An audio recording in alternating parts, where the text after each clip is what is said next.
Hello everybody and welcome to opening your Mini Revolution grinder for the first time. I'm going to be showing you today what comes with your Mini Revolution grinder and kind of how it comes out of that box, and let's get started here. Today we're going to be showing you basically that your Mini Revolution grinder comes with the screen pre-installed already. A lot of the time it can be the core screen unless you request otherwise. We can always get that fine screen in there for you too. It comes with both of these screens you see before you.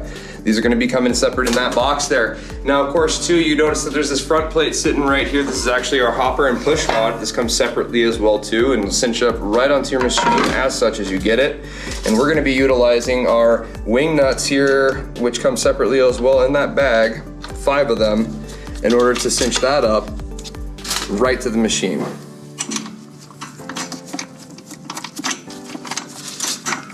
Now, as you can see, it's pretty easy going for the most part. I'll just set that top one here.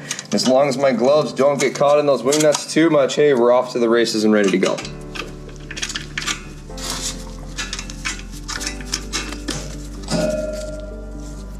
And last one here.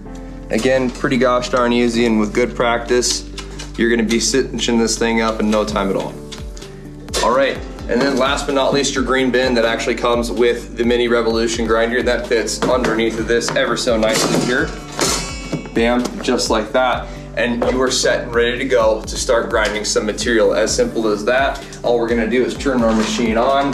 We're gonna place our buds inside that machine here, pulling that push rod out. Let's throw in, just throw in a few, right? Let's a little stemmy, whatever, let's see what comes out.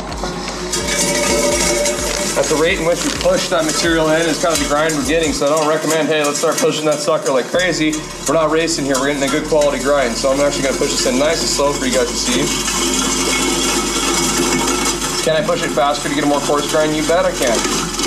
Bam, there you go, the rest of it's in there and it's gonna finish up grinding really nicely.